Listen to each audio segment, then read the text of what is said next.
Nueva cuenta, su servidor, Edgar Guillermo Mota Jiménez, tendrá a bien justamente poder impartirles este curso de Derecho Administrativo Sustantivo y Procesal.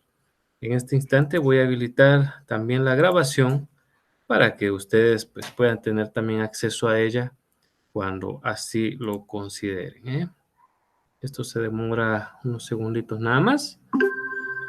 Ahí estamos. Entonces, la cordial de la bienvenida nuevamente para ustedes. Vamos a iniciar ya nuestro curso. De nueva cuenta, pues reiterando el agradecimiento por su puntualidad y que estemos pues ya listas y listos para poder dar inicio.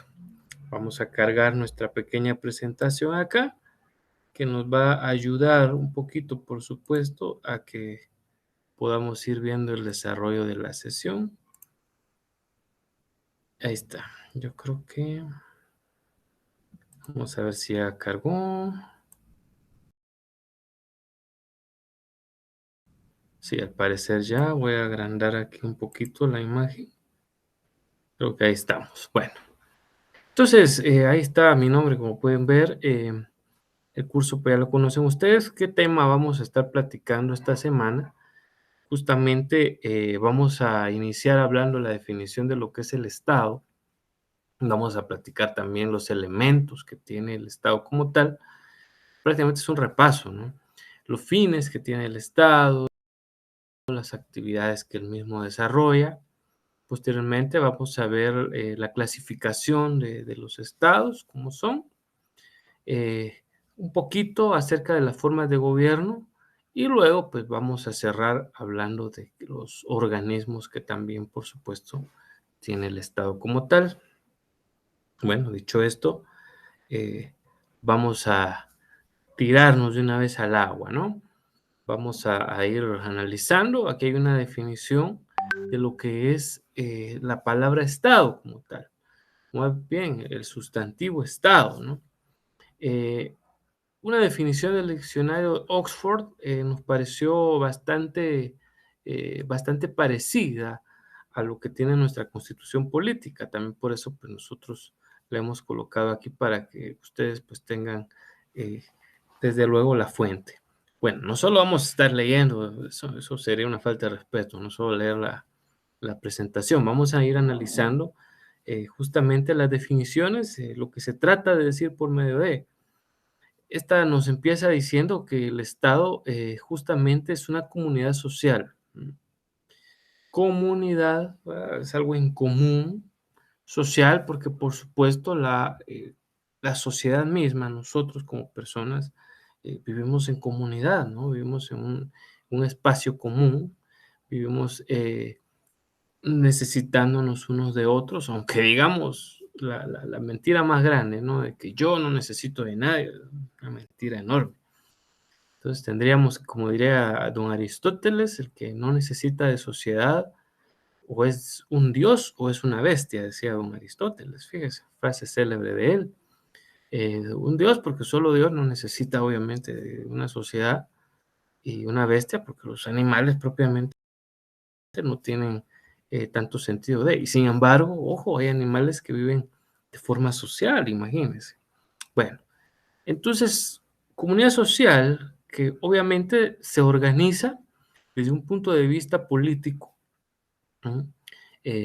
Al hablar de político, por supuesto, estamos hablando del arte de gobernar, y en ese sentido político nos habla de esta definición que ustedes tienen en su pantalla, va a necesitar de un territorio.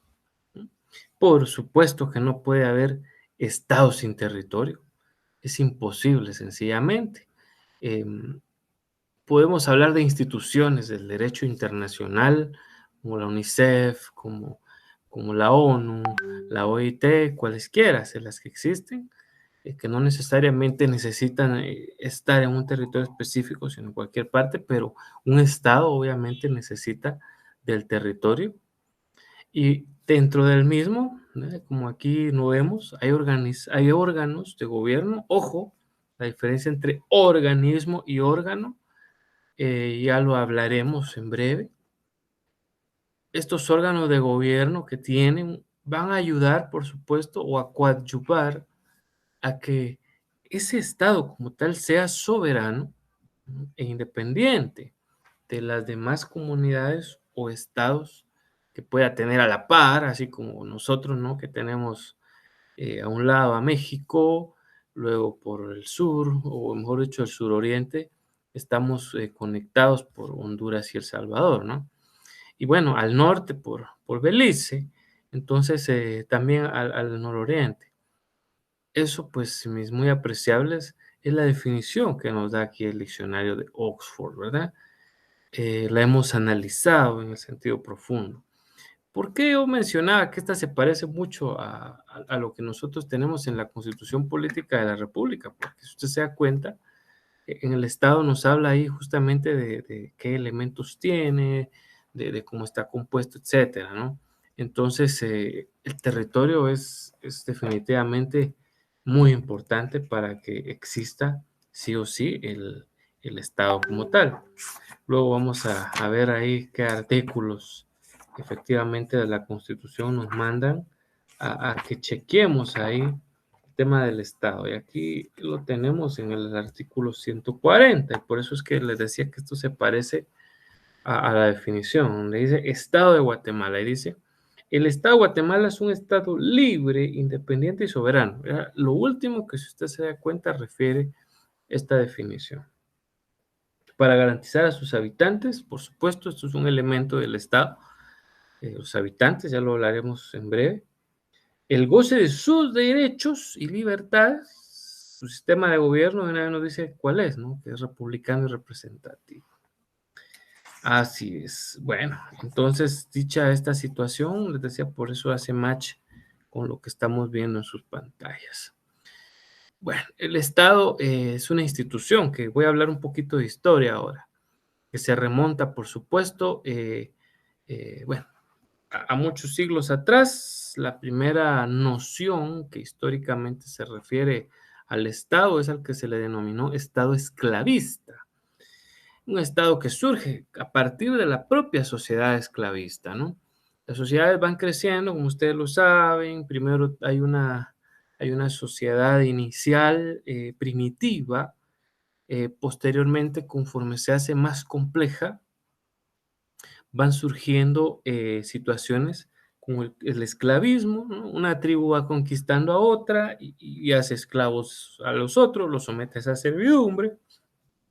El ser humano deja de ser sedentario, deja de ser sedentario, no, Dios mío, deja de ser nómada, ¿no? Es decir, deja de andar de un lado para otro y se sitúa en un lugar, se hace sedentario, ¿no? Se queda ahí, en un lugar, en un territorio, ¿no?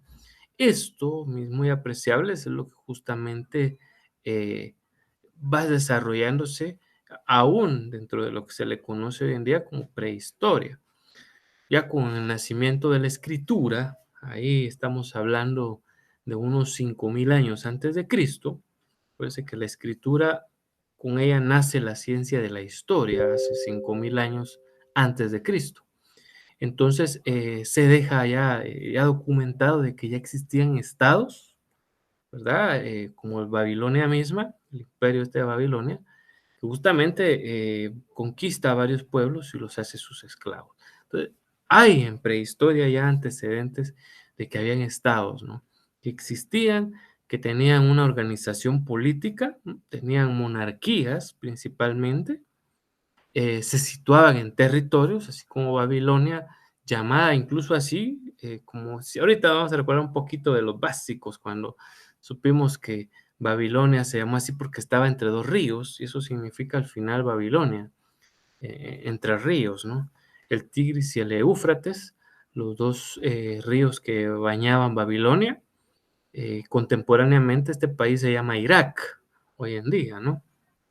Entonces, cuna de una civilización, uno de los imperios antiguos. Igualmente, en Egipto, ¿verdad? Vamos a ver también lectura jeroglífica que nos habla de un Egipto que incluso antes eran dos Egiptos, el Egipto alto y el Egipto bajo, ¿no? Y después fueron unificados por el señor Akenatón y bueno, imagínense toda esa situación de política común y gobierno, va creando esos órganos de gobierno, ¿verdad? En el antiguo Egipto nos estamos hablando específicamente de los faraones. Ya lo mencionaba hace un rato, en Babilonia pues fueron básicamente los monarcas, o sea, los reyes de allá. Eso, damas y caballeros, ha venido a constituir el Estado desde hace mucho tiempo. Por supuesto, el Estado también, con él, se va creando otro de los elementos como lo es la propia normativa que lo sostiene. Los reyes decretaban, eso sí, a diestra y siniestra. Entonces, pues estados han habido, ya como lo estamos viendo, de tiempo de la prehistoria, ¿verdad?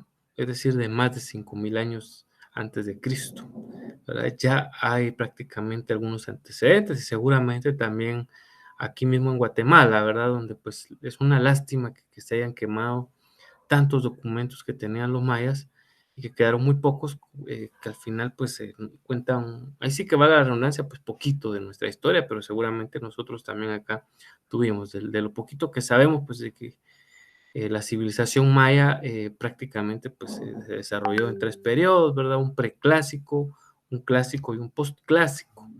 Entonces, un preclásico que tienen ahí con pequeñas escrituras jeroglíficas que oscilan unos 2000 años antes de Cristo, un periodo clásico que abarca pues unos añitos antes de Cristo hasta 500 años aproximadamente después de Cristo.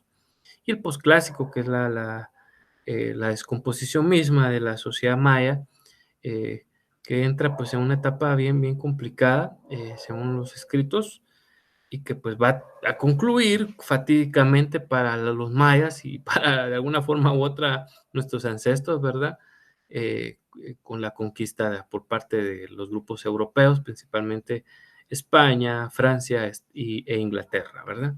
Bueno, entonces, eso es lo que tenemos que decir previamente de lo que es Estado, ¿no? Hay, por supuesto, estados más conocidos por nosotros. Ya hablaremos más de Roma, de Grecia, ¿verdad? Que son un poquito más para acá.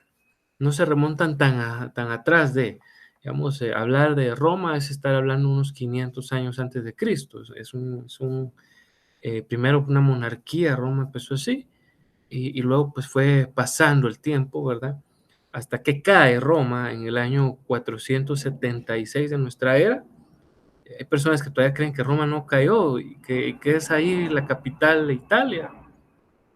Roma cae, y tan es la caída de Roma que con ello termina una etapa de la civilización como fue la sociedad antigua y nace la sociedad feudal. Los godos no destruyeron todo lo de Roma, pero murió el 90% de la población de Roma en el año 476. Eso es pura historia, mis queridos. ¿Por qué se los cuento? Porque de Roma vamos a hablar mucho, ellos fueron los que inventaron el derecho, ¿verdad? Entonces, ellos nos dejaron esa invención y al final de cuentas, pues como Estado, Roma se consolidó también de una forma muy especial, pero hablaremos luego de ellos, ¿no? Eh, ¿Qué tiene que ver esto del Estado y la breve reseña que su servidor acaba de hacer? Bueno, ahora, pasado el tiempo, muchos años después, surge una ciencia que se llama, ahí está el nombre, teoría del Estado. ¿No? La teoría del Estado es una ciencia relativamente joven, a pesar de que, como ya vimos nosotros, la comunidad del Estado propiamente, pues es algo que ya viene desde mucho tiempo atrás. Pero esta disciplina se empezó a encargar del estudio, básicamente, eh, ahí lo tienen ustedes por eso sus pantallas. Yo no voy a leerle literalmente, lo vamos a ir, ahorita voy a ver si puedo, yo creo que no puedo poner ningún puntero porque no tengo la presentación directa, pero bueno, lo que quiero es que me vayan siguiendo en el sentido de que las definiciones, ¿no?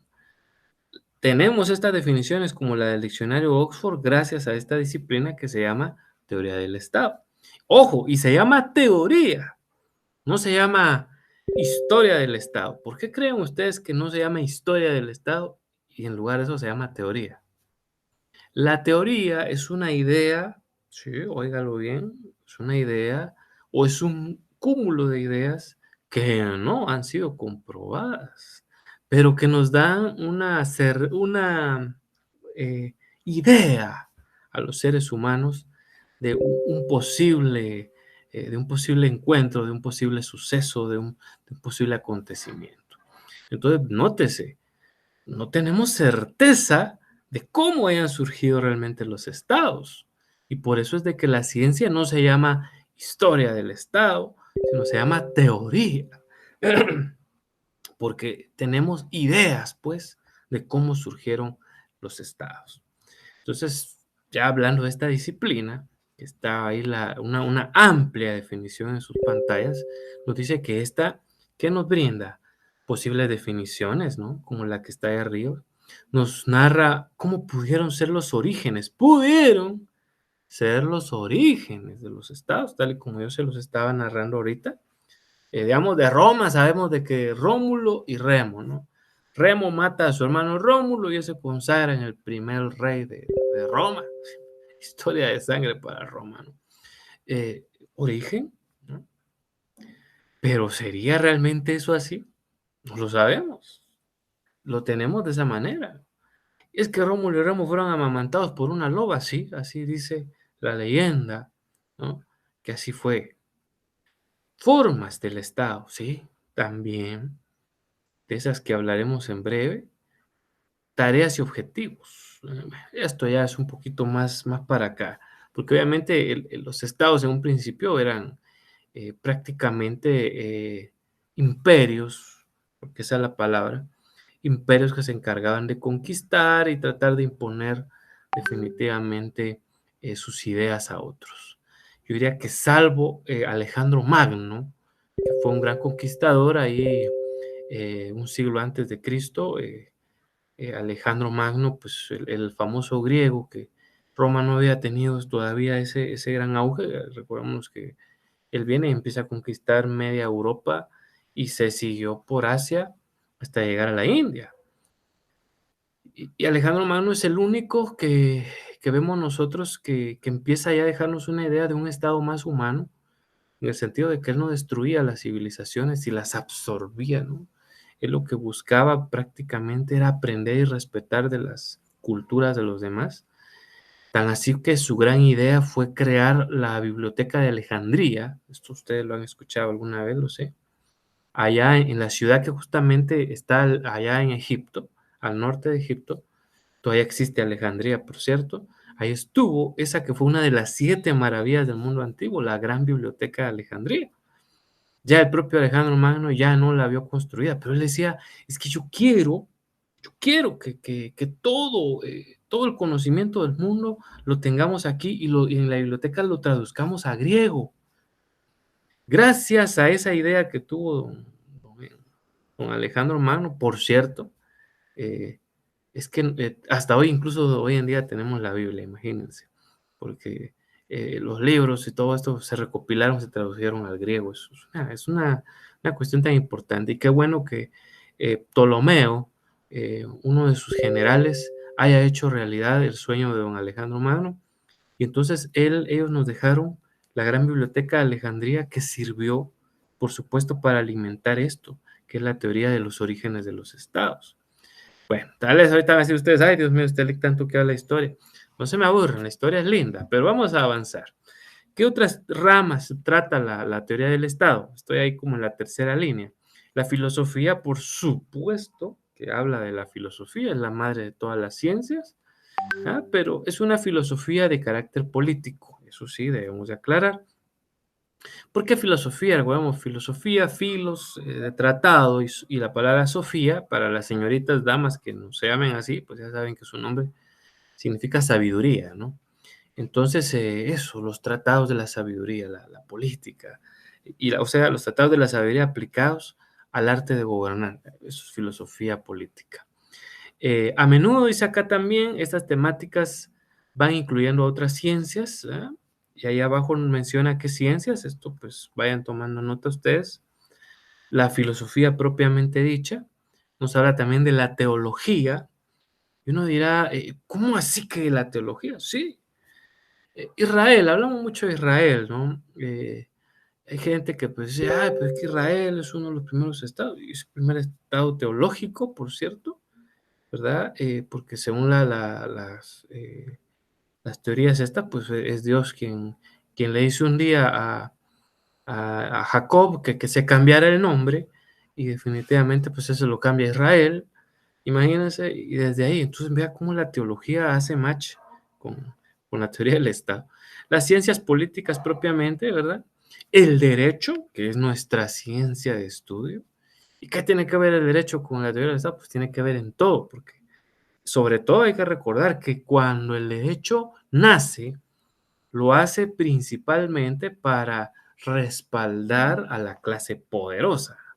El derecho nunca nació para ayudar a la clase sufrida o para ayudar a la mayoría, ¿no? Nuestra ciencia de estudio eh, fue al contrario, ¿no? Nació para proteger al más poderoso. Con el transcurso de los años, pues ya hemos visto que el derecho se volvió justamente eso, ¿no? Una ciencia que enderezó lo que estaba torcido y como tal, pues ahí va otorgando derechos, a veces también no de la mejor forma, ¿verdad? Pero bueno, ahí vamos. La sociología y la economía, dos ciencias sociales, por supuesto la sociología que nos habla de todo lo relacionado a cómo surge nuestra sociedad, cómo se desenvuelve nuestra sociedad, y la economía, aquella ciencia que nos habla de cómo están las finanzas del ser humano y de qué depende todo, y que luego, pues, hoy en día cualquiera de ustedes dirá, uy, sí, la economía está bien fregada en Guatemala, sí, y obedece justamente a todos estos fenómenos sociales, nacionales e internacionales, sobre todo en este momento. Pues todo esto es lo que narra la teoría del Estado. Ya para terminar de hablar de ella, algunos de ustedes dirán, ay, qué bueno, a quienes les encanta la historia dirán, no, sí, pues vamos a decir que esta ciencia nace, ojo, hago la pequeña aclaración, ¿eh? Nuestra colega en los videitos cortitos, esos que ustedes tienen ahí, que son de como 15 minutos, ¿no? Ella pues no tiene el tiempo como para estar explicando o a un momento determinado cuando uno estaba grabando las clases virtuales, a mí me pasó, a veces a uno se le traba algún número o qué sé yo. Aclaro de que la teoría del Estado no nació el siglo pasado, no nació en el siglo XX. Por el contrario, surgió, sí en Alemania, porque allá es donde justamente se da, allá en el país bávaro, eh, por primera vez la disciplina esta, pero fue a principios del siglo XIX, no del siglo pasado, que fue el XX, donde nacimos muchos, ¿no? Si algunos de ustedes son muy jovencitos y jovencitas, bueno, creo que ya como están cerrando, ya sí nacieron igual que yo el siglo pasado. Son bromas, ¿eh? Pues creo que nació en el siglo XIX en Alemania y utilizó términos, curiosamente, que ya habían sido usados antes en Italia, ¿verdad? Por los mismos romanos, ¿eh? El término en italiano stato es un derivado de la palabra latín stat, ¿eh? Así es, stat. Estado. Primero, pues, stat no decía más que, ¿qué es el stat? Como que un estado, pero no se definía estado con E mayúscula perdón, con S mayúscula o S minúscula, como se escribe escrito ahí. Ya en español sabemos que por eso estado lo tenemos que poner cuando nos referimos a la organización gubernamental con E mayúscula y todos los demás se van con minúscula. Bueno, eso es un poquito también de gramática. Pues sigamos, mis muy apreciables. Dice también que eh, esta teoría nos dejó que de ahí nacen estos elementos del Estado, gracias a esta ciencia, y uno de ellos es la población, elemento, por supuesto, vital. No podemos decir como don Enrique VIII, ¿no? Bueno, Enrique VIII era un déspota, ¿verdad? Rey de Inglaterra, hay mucho que decir de él, desde muchos se recordarán de las 8 esposas que tuvo, ¿no? Y que como no le salía el varón, andaba a acabar con cada una de ellas sin saber que los hombres somos los que damos el género, ¿verdad? O sea, que el que tendría que haber cortado la cabeza era él y no a todas sus esposas. Se divorció de la reina Catalina, porque estaba enamorado de una de las Borgias. La iglesia, el Papa Clemente, creo que fue el que no consintió, Clemente séptimo o sexto, algo así, el que no contempló que estuviera bien su divorcio, pues expulsó a la iglesia católica de Inglaterra y él fundó su propia iglesia y decía, el Estado soy yo, así decía don Enrique VIII. Eh, hacía lo que quería, ¿no? Él no era el Estado, desde luego, porque solo él no podía crear este primer elemento, población. Se necesita de una población sí o sí para formar un Estado. Imagínense aquel, ¿cómo se le llama? Ermitaño, aquel ermitaño que se va y él solito no va a constituir ser un Estado, ¿no? Él solito no es simplemente nadie, necesita de convivir socialmente, lo que hace un ratito decíamos, ¿no? Organizarse socialmente como tal. Entonces, el primer elemento funcional es la población, y voy a dar una breve definición de lo que es población. Es el grupo humano que convive propiamente dentro de un mismo territorio y bajo las mismas normas. Repito, es ser un grupo humano que convive en un mismo territorio bajo las mismas normas. Eso es la población. Bueno, ahora hablemos de territorio. Bueno, ahí esta palabra, por supuesto, es un derivado del sustantivo tierra, porque tiene que ver con eso, ¿no? Ya nuestro planeta sabemos que se llama Tierra, que los niños cuando están chiquitos les gusta comer tierra, que, que qué sé yo, ¿no?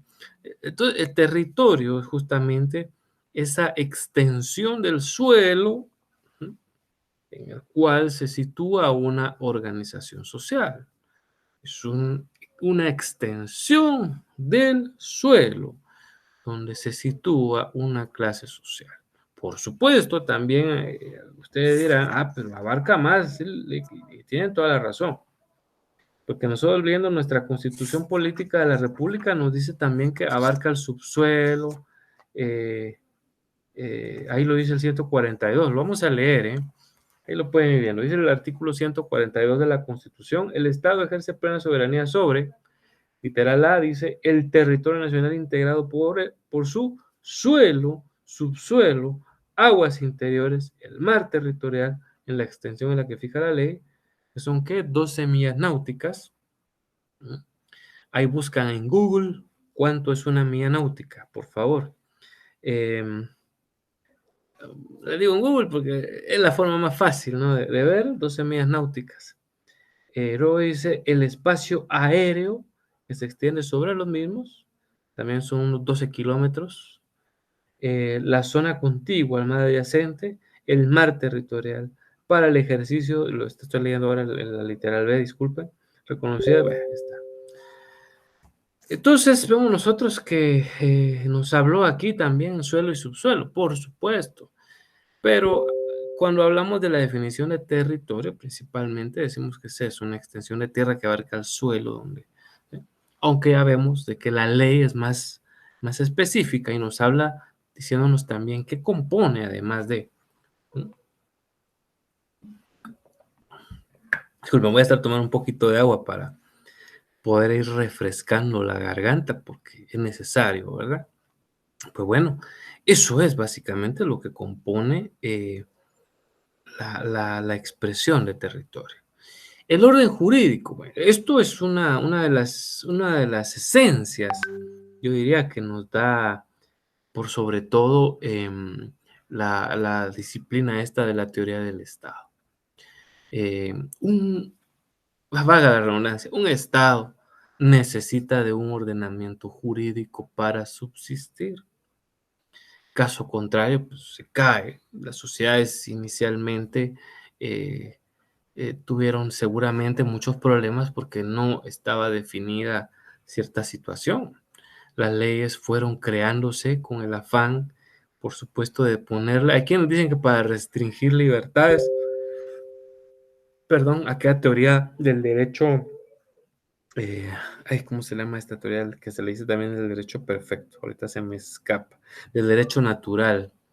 Esta teoría del derecho natural que nos dice que pues va restringiendo libertades.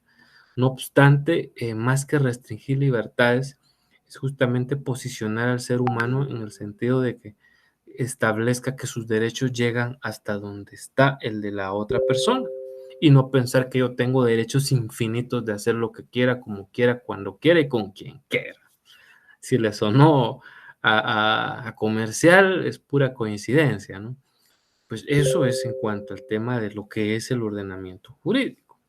Luego está el poder público. Bueno, el poder público es otra situación que a veces se confunde, ¿no?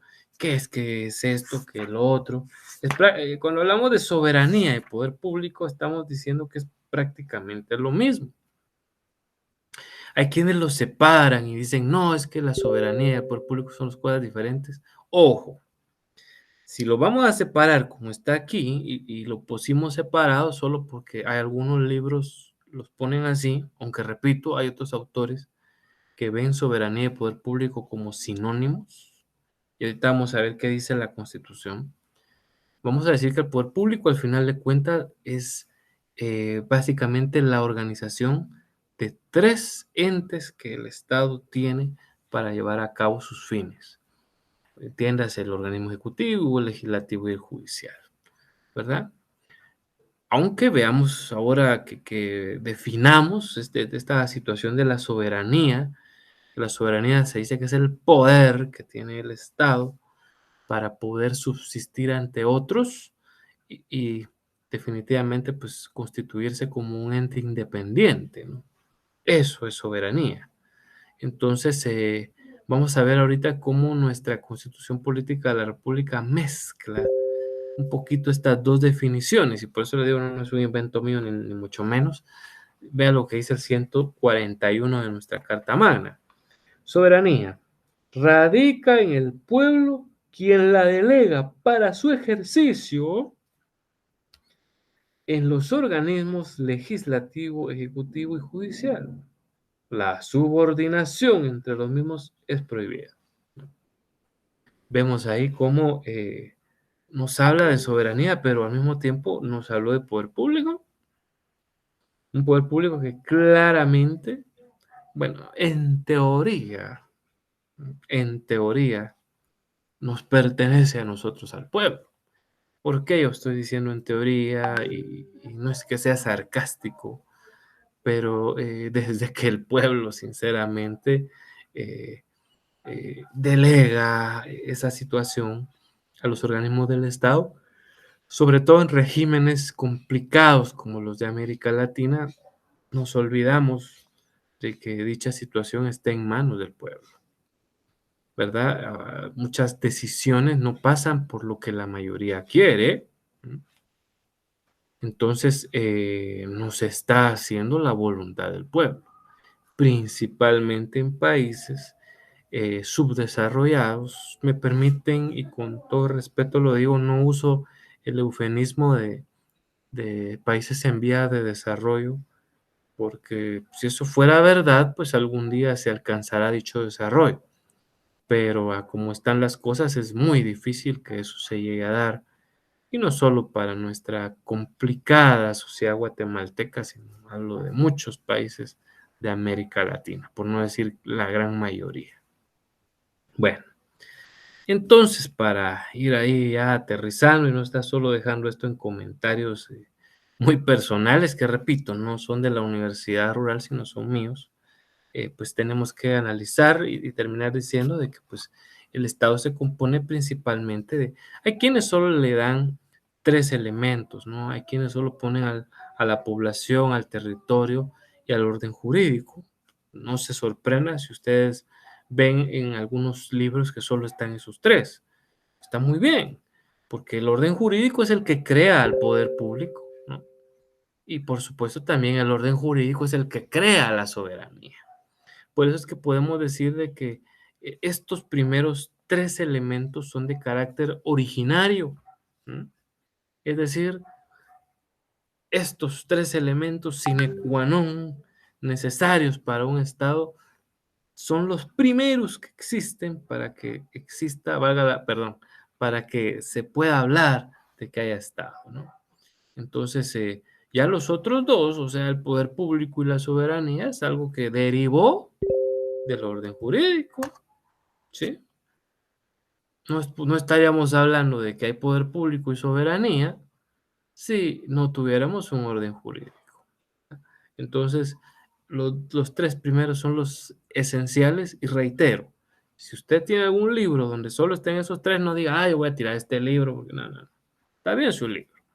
Los tres primeros son los esenciales, los otros son derivativos, ¿verdad? Pues están ahí. Así que no se me vaya a afligir ni vaya a gastar ahí en andar comprando otro libro solo porque no tenía estos últimos dos de los que hemos platicado. Bueno, avancemos.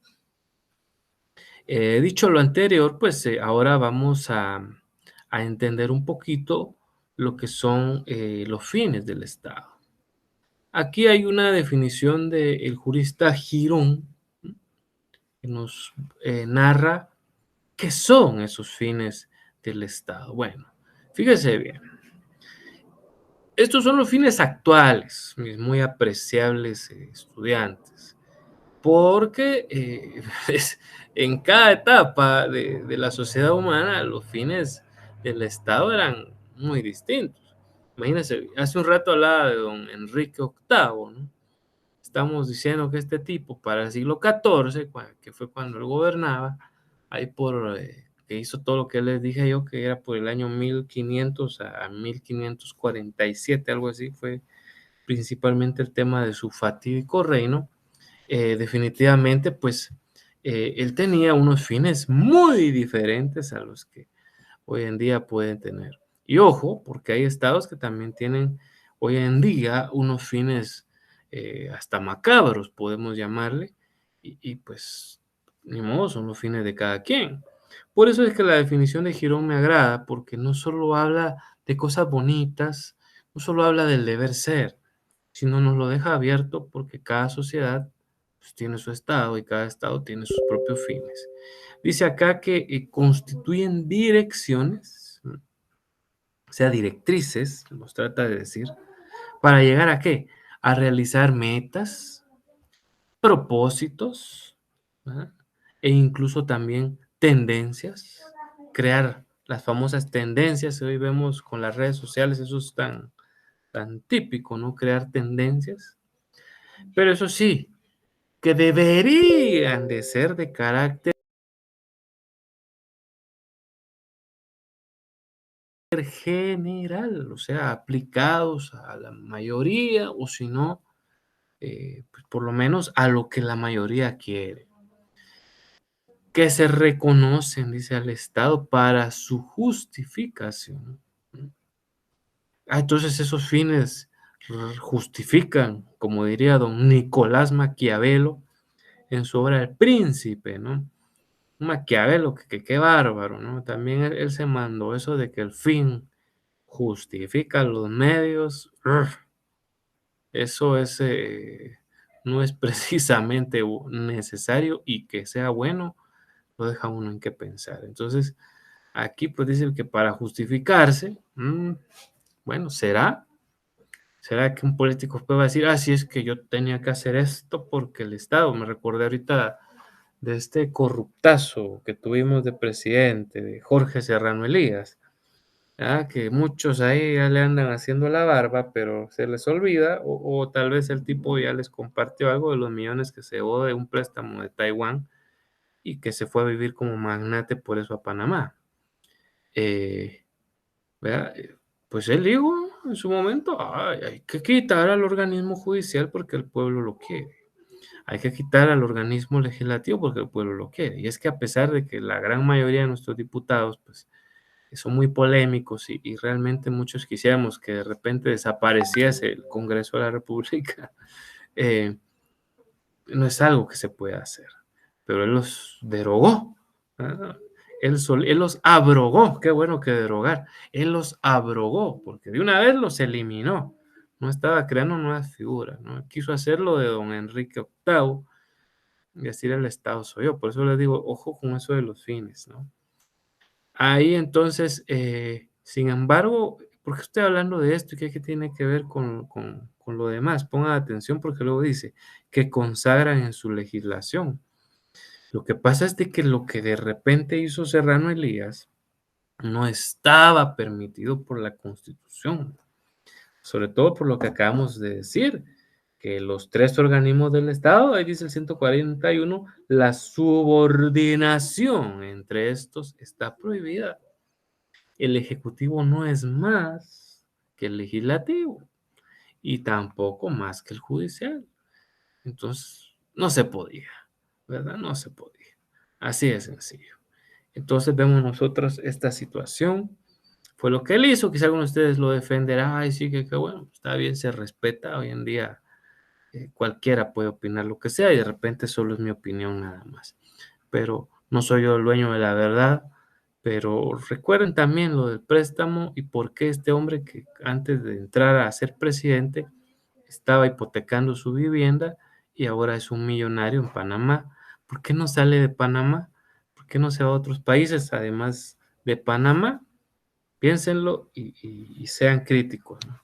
Entre ustedes. Pero bueno, o sea, volvamos a esto. ¿Cuál es el fin del Estado? Eso es lo que nos lleva a la pregunta cuya respuesta es demasiado simple, creo yo.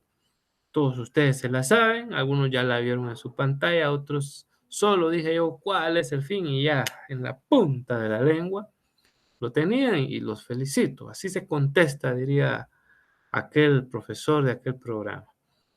Y ahí está la respuesta. El fin del Estado debería de ser hoy en día el bien común. Debería de ser, digo yo, porque pregúntenle ustedes al presidente de Corea del Norte si ese es el fin del Estado norcoreano. Preguntémosle ahí eh,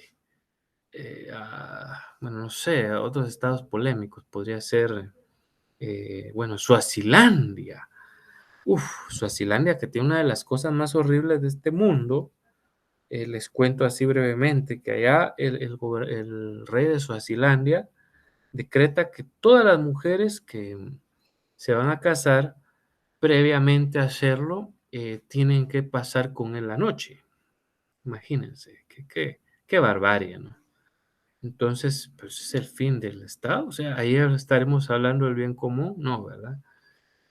Para nuestra legislación, gracias a Dios, tampoco, a pesar de que todavía hay machismo en Guatemala y ahora está su contraparte, el feminismo, con el respeto de este servidor, pero las dos para mí son tendencias extremistas que no aportan nada a una sociedad.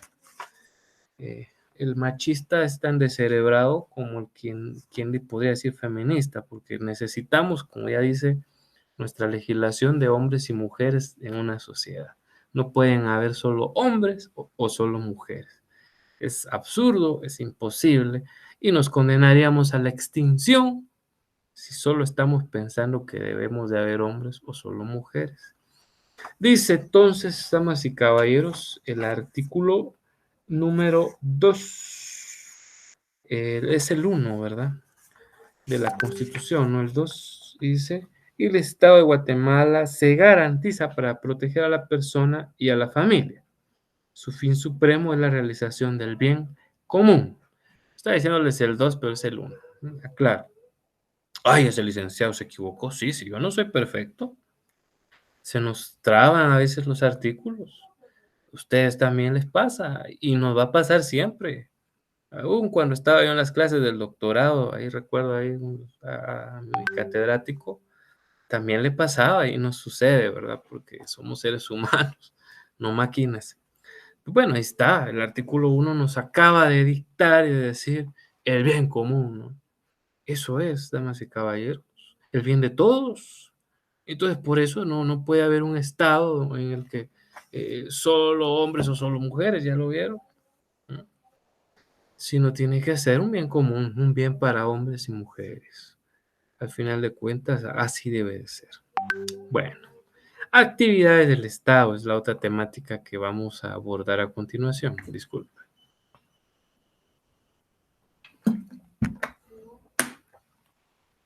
Y para hablar de esto, voy a citar al jurista Serra Rojas, nos da la definición que ustedes tienen ahí, pues, ¿qué son las actividades del Estado?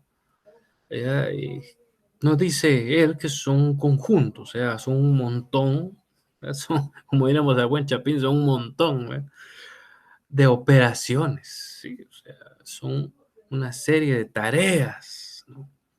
También dentro de esas tareas hay facultades, porque el Estado también está facultado. Nosotros le dimos ese derecho, si lo queremos ver así, de hacer, de tomar ellos ciertas directrices, ¿no? Y hacer lo que correspondan a bien. Estas facultades, ¿qué es lo que buscan? Dice, pues bueno, actuar en un plano jurídico, ¿m? Porque el Estado tiene que moverse siempre por medio de la ley. No puede hoy en día haber un Estado de carácter supralegal, aunque hay algunos lugares donde de repente sí, no lo voy a descartar, pero no puede existir, perdón, un Estado supralegal, es decir, donde el Estado esté por encima de la ley. No, no, no. Un Estado está por debajo y ya lo vemos nosotros en nuestra propia Constitución.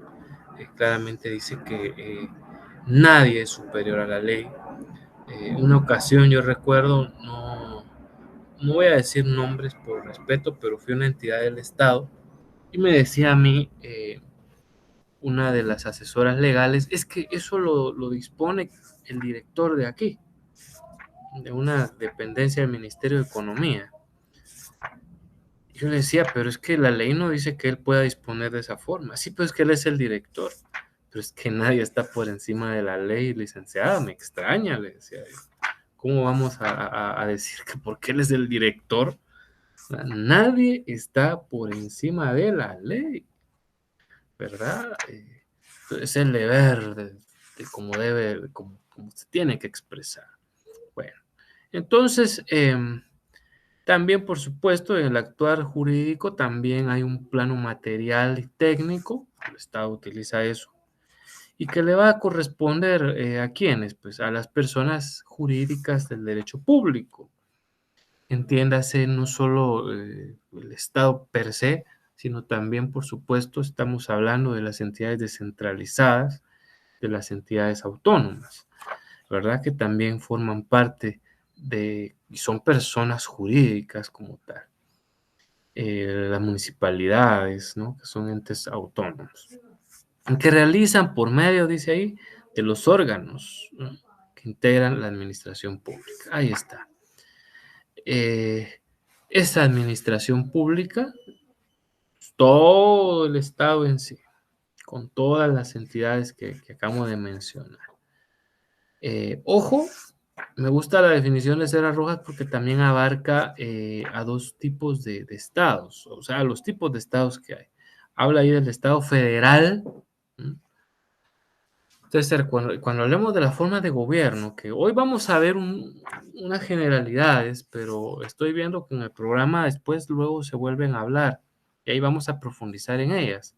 Eh, Cuando hablamos del Estado federal, tenemos que recordarnos que es aquel que se organiza. Bueno, ya ahorita voy a hablar del Estado federal, pero voy a dar la introducción a tal punto de que son, no hablamos de un estado concreto, sino hablamos de muchos estados que tienen una sola constitución, pero ojo, eh, tienen distintas normas ordinarias cada uno de ellos. Los estados federales como Estados Unidos y México, como Brasil, aquí en América, son un claro ejemplo, ¿no? Definitivamente de esta situación. Vemos nosotros por eso de que, eh, bueno, hablo de Estados Unidos porque es el más claro. México no tiene tanta contrariedad entre sus estados. Es más, yo hasta aquí no entendería por qué México sigue siendo un estado federal, porque normalmente las mismas leyes de Jalisco están prácticamente vigentes aquí en Chiapas, otras pues allá en el Distrito Federal, prácticamente la misma normativa allá en el estado de Veracruz. Y bueno, pues México no tiene tanta contrariedad en esto. Estados Unidos sí. es un claro ejemplo de esto. Vemos nosotros, por ejemplo, que en el estado de Texas o Texas, como le quiera decir usted, em, la pena de muerte está legal, se puede realizar e incluso se la pueden aplicar a los más jóvenes y hasta las mujeres.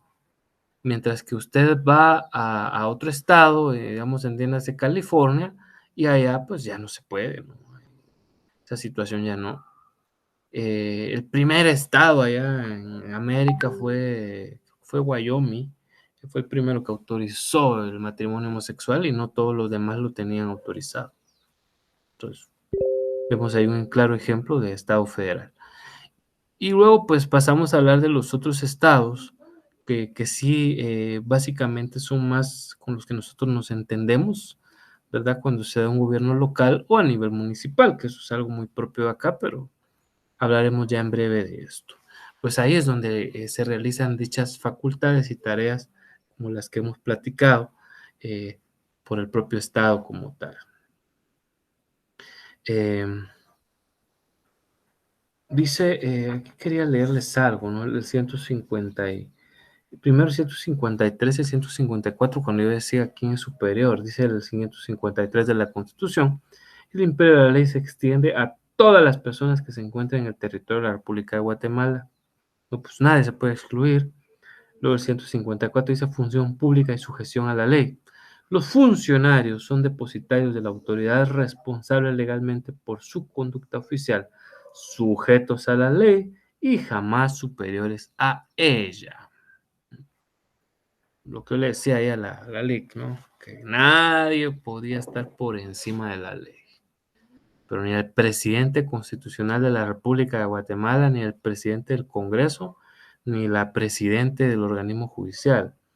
Perdón si digo presidente del organismo judicial, pero es una palabra, un verbo participio que no tiene género, ¿verdad? Y es correcto decir presidente. Me gustaba mucho, por ahí alguien decía, fulana va para presidente, porque es la forma correcta de hablar, por cierto.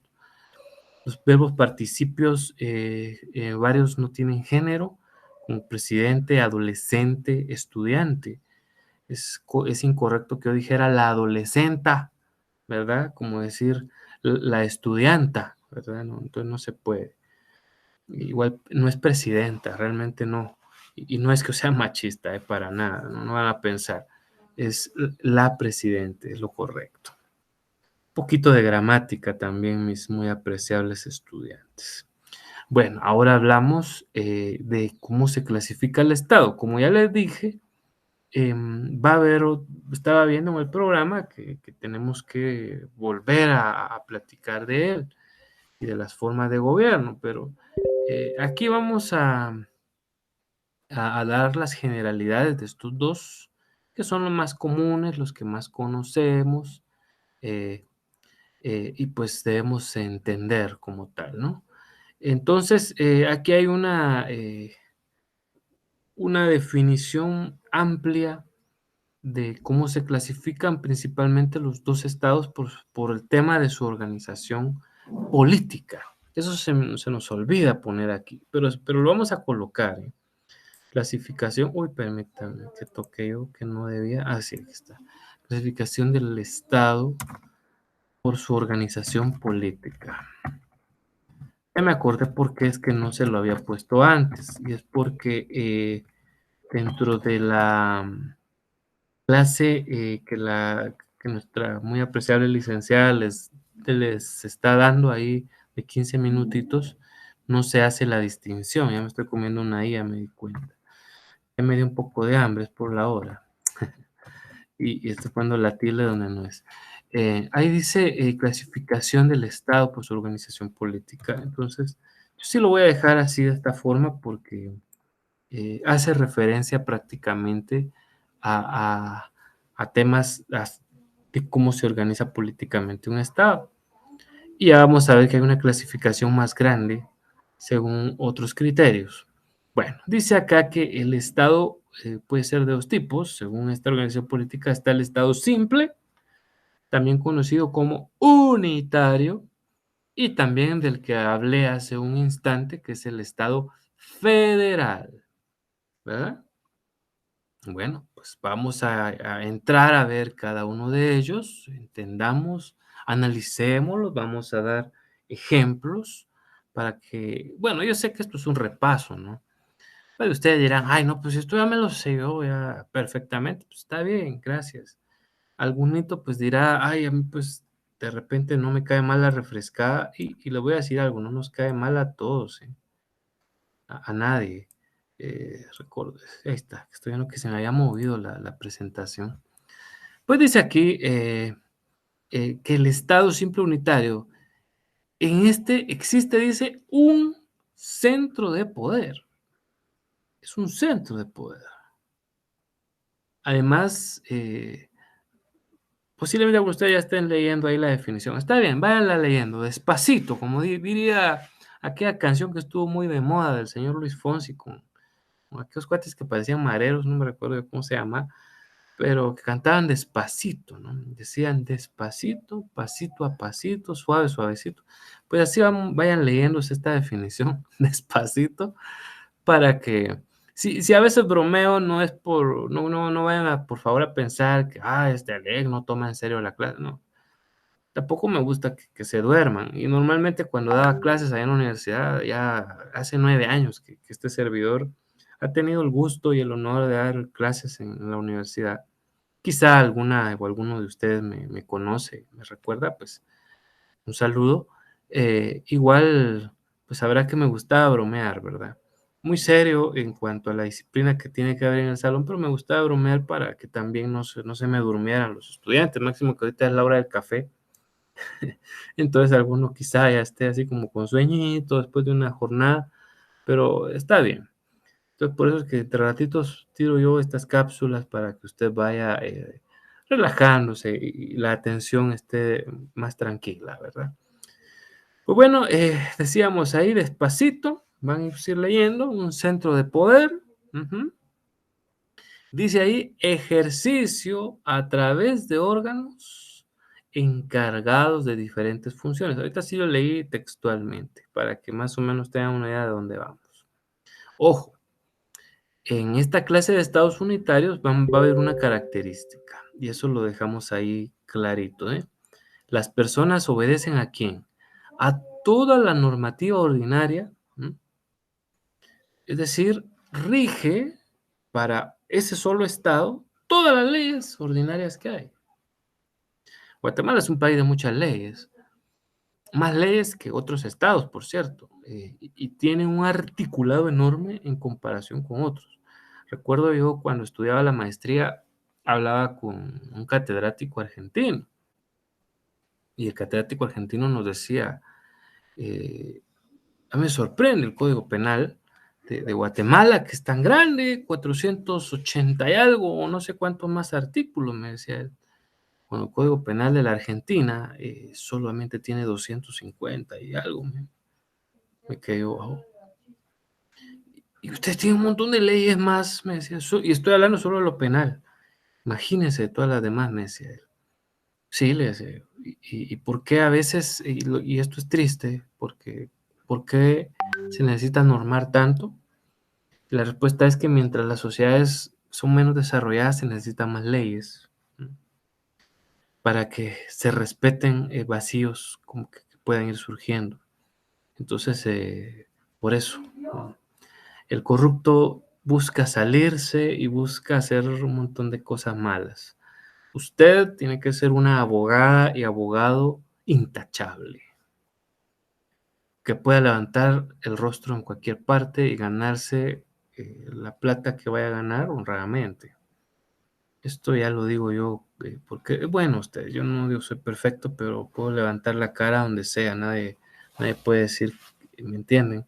Así, igual ustedes mejor aún, porque son personas que están formándose. Entonces, obedezcamos, ¿verdad? Las normativas como tal, el abogado que no busque el derecho para torcerlo, sino que seamos gente así. Perdón si los estoy sermoneando, pero quiero que sea así.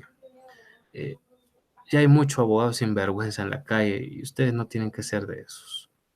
Entonces dice que aquí se tendrían que obedecer a todas las normativas ordinarias y que abarcan, ojo, todo el territorio nacional. Como bien sabemos, el Código Civil de Guatemala abarca tanto aquí en la ciudad capital, yo pudiera casar a alguien en la ciudad capital, como si me dijera, mire, licenciado, me va a casar allá a San Marcos, pues si me paga lo que le voy a cobrar, con mucho gusto vamos a San Marcos. Entonces, y allá en San Marcos rige el Código Civil, ¿verdad? Entonces, y un saludo a si alguien me está oyendo de San Marcos. Entonces, en definitiva, pues son estas de las circunstancias que vemos en un Estado unitario. Se rige en todo el territorio. Ah, es que esto solo aplica en países chiquitos como Guatemala. Pues no necesariamente. La Argentina o Argentina es un país grandote, ¿ah? Y es un Estado unitario. Luego dice, después del punto y seguido, la administración puede ser ejercida de manera... Uy, eso es tilde. No, no creo que es sucio de mi pantalla. Sí. Pensé que le había puesto una tilde donde no era.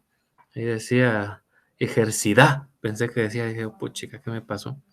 Pues puede ser ejercida de manera centralizada o descentralizada. Ah, pero se refiere a las entidades.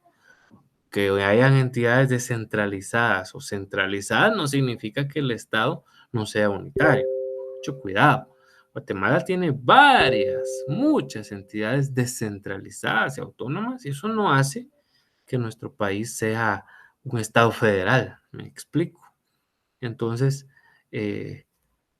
entendamos eso. De forma, dice que tiene el Estado de hacer más eficiente su funcionamiento. Ah, pero es que a veces debería de ser el caso que si hay entidades que se están descentralizando, es para la optimización de recursos, porque el Estado va a mejorar. Pues qué alegre. Recuerdo cuando el registro civil se separó de las municipalidades y el Congreso de la República crea el RENAP. ¿Eh? Esto es un ejemplo clarito, clarito, clarito eh, de cómo se puede dar la eficiencia, pero bueno, también hablaremos en su momento de esto. Definición que lamentable, bueno, está ahí dentro de la clase porque se tocó el tema, es que lo estamos desarrollando, aunque este servidor cree que son dos puntos distintos, ¿verdad? Que deben de estar separados. Pero solo para dejar la idea, pues el Estado unitario es aquel en el que ya hemos visto que básicamente se centraliza el poder, ¿verdad? En una persona, entiéndase principalmente el presidente, que es la autoridad superior del organismo ejecutivo, ¿verdad? Y que este pues obviamente gobierna como tal todos lados de una sola república, pero principalmente la clave está en observar que el ordenamiento jurídico es para todo el territorio, ¿no? Eso es lo que es lo esencial de tomar en cuenta, aunque existan entidades descentralizadas y autónomas, se sigue rigiendo que la normativa es para todos. ¿Ve? Así de sencillo. Bueno, luego tenemos el Estado federal.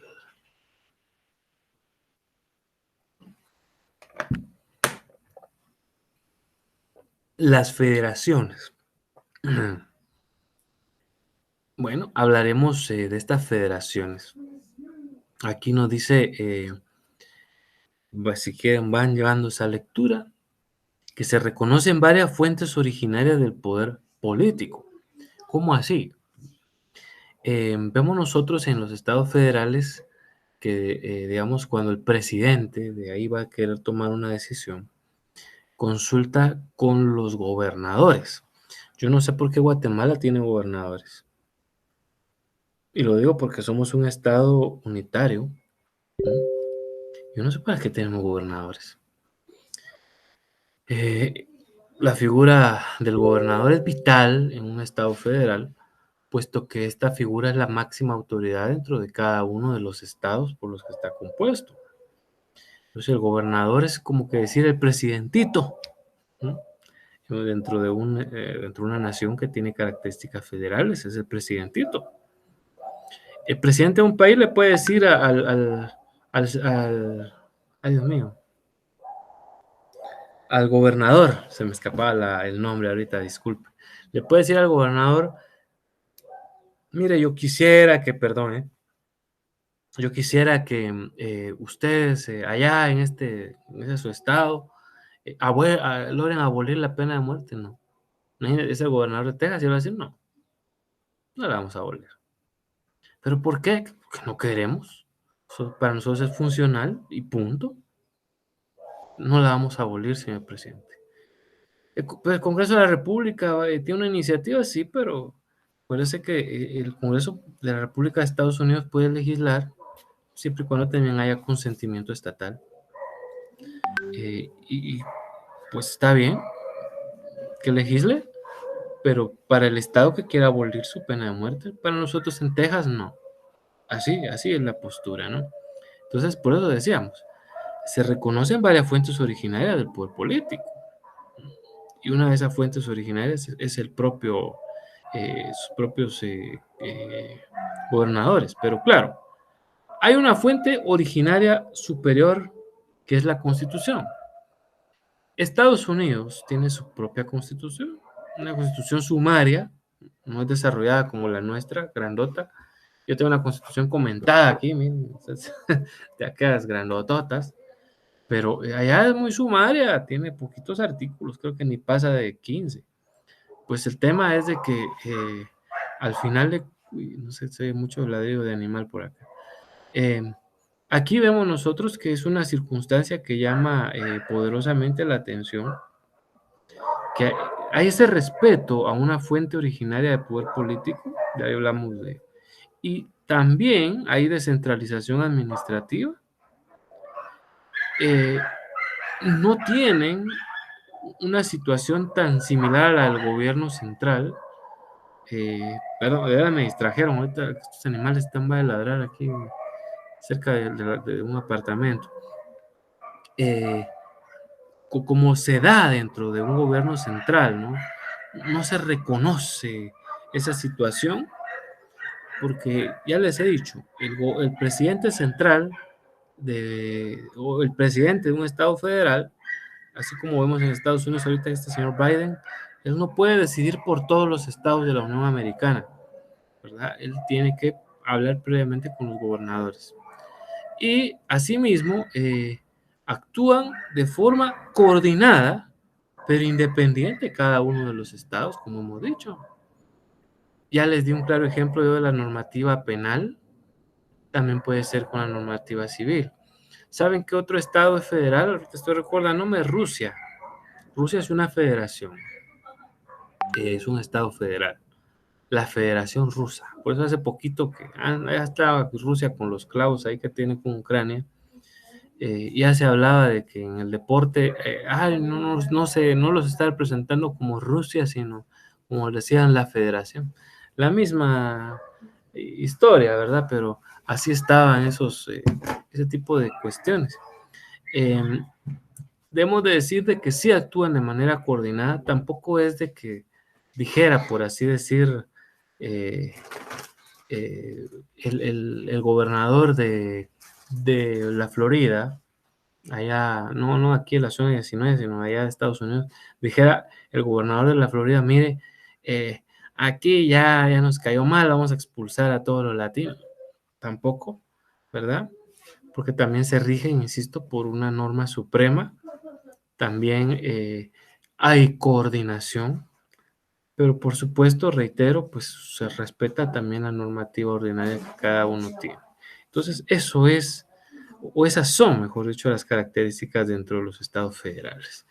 Entonces, vemos nosotros que en el mundo actualmente predomina el estado,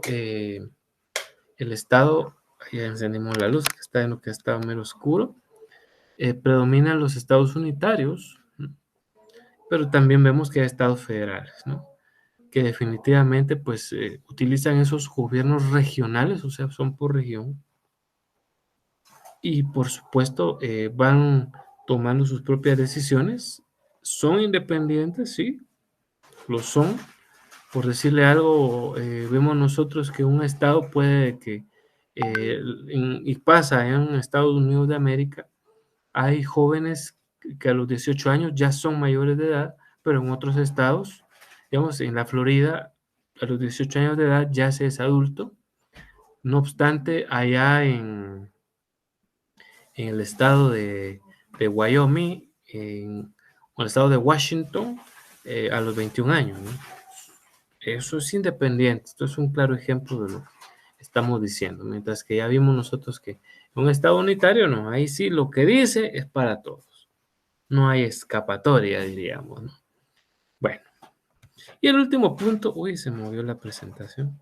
El último punto del que vamos a estar charlando son, por supuesto, de los organismos del Estado. Bueno, por ahí, repito, hago la aclaración en el videíto y por si ustedes ahí logran ver o ya vieron el video de la clase 1, repito, a veces el tiempo en esos videitos es muy rápido y nosotros teníamos que grabar a la carrera con mucho cuidado y qué sé yo. Entonces se pueden obviar algunos aspectos, pero estoy obligado a aclarar que no son organismos, no son órganos del Estado, esa expresión no es correcta. La correcta es decir organismos. ¿Por qué? Bueno, primero la misma ley nos dice que son organismos, ¿sí? No es un invento de este servidor, sino lo dice la ley. Y luego porque tiene una lógica de ser, así como ustedes recordarán, siendo pequeños vieron en la primaria por ahí los cursos de ciencias naturales y decían que los seres humanos éramos organismos, que estábamos compuestos por órganos. Y es todo lo correcto. Mis ojos son órganos, mi nariz es un órgano, mis orejas son órganos, pero yo soy un organismo. La palabra organismo es mayor que la palabra órgano, ¿sí? Eso tengámoslo muy en cuenta. Entonces, el Estado no se divide en 3 órganos, no, se divide en 3 organismos, muy conocidos por todos nosotros. El primero que aparece en nuestra Carta Magna es el organismo legislativo, que bueno, no vamos a descubrir el agua azucarada, ¿verdad? Solo tenemos que hacer una breve descripción de lo que hace cada uno de ellos. Por ahí recordaba yo el artículo, es el 161, si no me falla. Bueno, primero, el artículo 165, las atribuciones del Congreso, ¿no? Vemos ahí que la primera, abrirse las reuniones, B, recibir juramento, de ley al presidente y vicepresidente. Pues ahí están todas estas en el artículo 165, están las más generales, diría yo. Luego, si no me falla, es en el 170 donde están las atribuciones específicas. Ahí vemos nosotros esto, pero quería ir un poquito más atrás, pero que esta ley, como es comentada, me cuesta a veces un poquito y estoy usando una mano nada más mostrarles. Pero quiero que se echen un vistazo ahí entre el artículo 156 y el artículo 157. Entre estos dos artículos claramente dice capítulo 2 y dice organismo legislativo. ¿Ya se dieron cuenta? Lo dice la ley suprema de nuestro país y tiene todo el sentido y toda la razón. El organismo legislativo, damas y caballeros, está compuesto por el Congreso de la República. Y el Congreso de la República utiliza varios órganos para poder trabajar, como son las distintas comisiones, que tienen comisiones de salud, que tienen comisiones de derechos humanos, esos ya son órganos, ¿verdad? Pero el organismo, intrínsecamente hablando, pues tiene esa peculiaridad. El Congreso es quizá, o sin el quizás, es el organismo más polémico del Estado de Guatemala porque bien sabemos que ahí hay muchos temas de representatividad como establece la Constitución de repente vemos que algunos de estos funcionarios públicos pues se olvidan un poquito de a quién deben o están representando. Tiene además la peculiaridad que los requisitos para optar al cargo son los más simples de todos los que están regulados en la ley. Para ser diputado no hay que ser nada más y nada menos que guatemalteco de origen, ¿sí? Y también, por supuesto, estar en el libre ejercicio de los derechos civiles, es decir, con eso ya cualquiera, ¿verdad? Puede ser prácticamente diputado, le basta con ser guatemalteco y con no estar preso, ¿verdad? O no estar en estado de interdicción, pues, para ya poder optar a una curul. Ahí quiero aprovechar a hacer una aclaración porque he visto en las redes sociales que hay mucha desinformación y muchas cosas, muchas tendencias tontas. Y por ahí andan diciendo que varios de los muchachos que ahora están casando en el extranjero, dicen los extranjeros, dice, a esta gente se le olvida veamos el caso de estos futbolistas, quizá algunos de ustedes dirán, ay, a mí no me gusta el fútbol, pero como es un ejercicio legal, lo quiero explicar y es importante que ustedes se lo aclaren a la gente. Porque hay uno de estos futbolistas que nacieron en los Estados Unidos de América, son hijos de padres guatemaltecos, ¿verdad? Y están jugando por eso para la selección de Guatemala. Y podrían optar a ser diputados. ¿Qué creen ustedes? Bueno, los voy a dejar pensar. Ya pensaron mucho, luego de la respuesta, sí podría. Según el artículo que es 144, ahí nos dice quiénes son guatemaltecos. Y dice 144, ahorita no lo tengo tan a la mano, vamos a ver si se los puedo leer.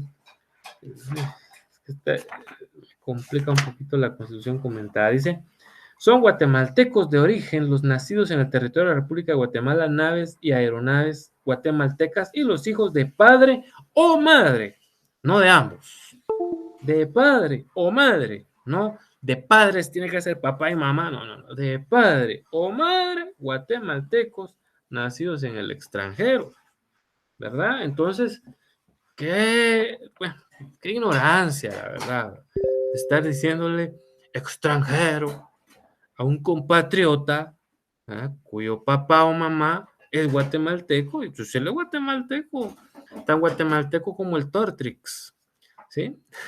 Así es. Y podría optar al puesto de diputado, podría optar, ¿verdad? Porque es guatemalteco y de origen. Y solo la Constitución Política de la República de Guatemala es la única que puede ponerle objeciones a los requisitos, eso ya lo sabemos. Las demás leyes que digan, ay, que para hacer eso no vale, son inconstitucionales, y si no han sido declaradas inconstitucionales dentro de poco. Pues, ¿qué más tenemos que decir del Congreso de la República? Bueno, actualmente integrado por 160 diputados, unos son electos por planilla, otros ay, se me olvidó ahorita la palabra, bueno, otros ahorita por distrito, ¿no? Distrito y planilla. Entonces, cada distrito compuesto y eso es un tema que llama mucho la atención, porque cuando queríamos reducir el número de diputados, al final se hizo aquella reforma de la ley electoral y de partidos políticos, y mejor se estableció que 160 para que ya no se estuviera aplicando que un distrito era por 180,000 habitantes, porque por eso qué bueno que nos estamos multiplicando más los guatemaltecos, porque así más diputados, qué terrible para muchos, ¿no? Pero se hizo la reforma, al final por eso mejor se redondeó en 160. Un organismo que tiene la peculiaridad y singular característica que puede votar por mayoría absoluta, y a eso se le llama absoluta cuando es mitad más uno, y contrario censu, de forma paradójica, le dicen mayoría calificada cuando votan por las 2/3 partes.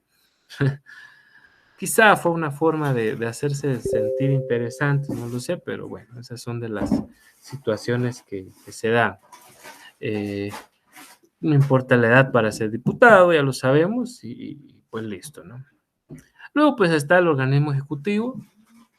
En el plano del derecho administrativo, este es el que más nos interesa y el que estaremos hablando en otras sesiones, porque no solo va a ser en esta, ¿eh?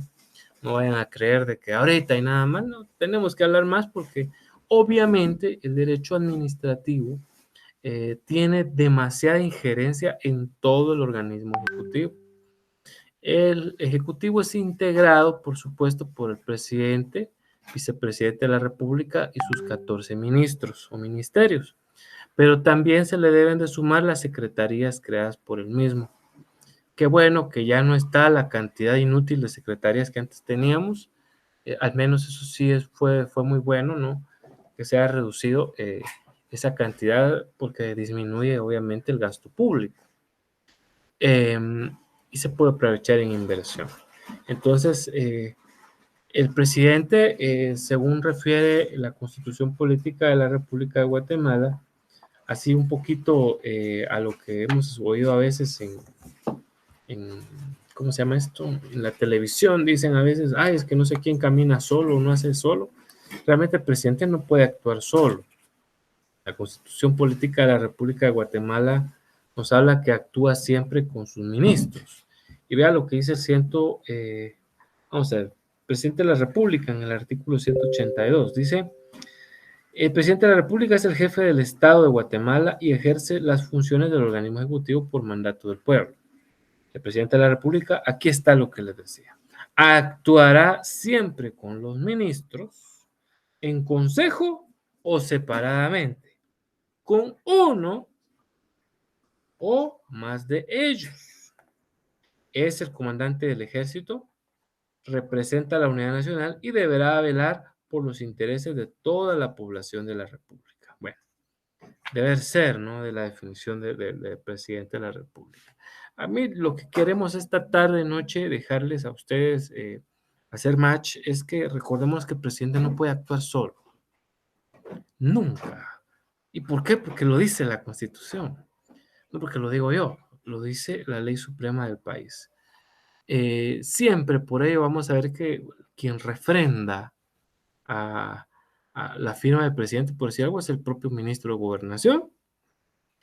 Cuando el presidente nombra a sus ministros, al primero que nombra es al de Gobernación, porque este es el que le refrenda, es como que si fuera el secretario de un juzgado, pues es prácticamente el que le refrenda, ¿no? El que le hace valer definitivamente, pues, todo lo concerniente al mandato como tal. Entonces, actúa con uno más de ellos. Ya sabemos nosotros, normalmente es una jerga decir que cuando el presidente está actuando solo con uno o dos ministros, se encuentra actuando en gabinete. Y cuando está con todos los demás, decimos que se está actuando, bueno, y el vicepresidente, en consejo de ministros. Entonces, una de las singularidades, ¿no? que tiene el cargo del presidente. Bueno, los ministerios, a mí me llama mucho la atención, bueno, recordar de los requisitos para optar a cargo del presidente de la República.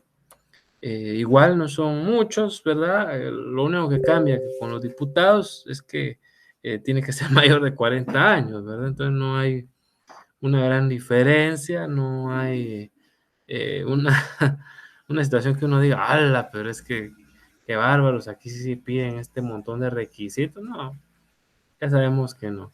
Claro, tiene más prohibiciones para ser presidente que requisitos, sinceramente, ¿verdad? Porque, insisto, los requisitos hay el 185, dice que guatemalteco de origen, ciudadano en ejercicio y mayor de 40 años. O sea que yo que recién acabo de cumplir, 41 años tengo, ya podría optar a la presidencia, porque ya la ley me dice. Diputado puede haber optado desde que tenía 18 años, pero para ser presidente sí, 40 es lo que pide. Algunos se preguntará, bueno, ¿y por qué 40? Esto ya es una cuestión psicológica. Consideran los que saben, ahí sigue como decía un colega mío, dicen los que saben, decía él. Pues dicen los que saben, o sea, los psicólogos que son los que opinan, que la madurez humana llega principalmente a los 40. Quizá hay damitas que estén diciendo ahí, ay, pero eso no es para todos los casos posible, ¿no? Se supone que a la mayoría de nosotros ya nos da mayor madurez el cumplir 40 años, ya nos ponemos más formalitos y todo lo demás. De ahí antes como que estamos más alocados, no sé. Pues el tema que el organismo ejecutivo tiene esa singular característica. El presidente, por supuesto, para ser vicepresidente son los mismos requisitos. Y acuérdese, y esta podría ser una pregunta de privado. Y esos patojos, muy bueno, le dicen la Pantera, ¿no? Arquímedes Ordóñez, de la sub-20. Para quienes no saben de fútbol, pues ni modo, hablo de la selección de Guatemala porque soy guatemalteco, ¿verdad? Y el ejercicio legal me sirve. Y Arquímedes Ordóñez, que ni siquiera habla bien español, ¿podría optar al cargo de presidente de la República? Para quienes dicen, yo sé que algunos dirán, bueno, ¿y quién es ese que está hablando? Este ya se nos destrabó, ya como tiene 41 años, ya se le va la onda.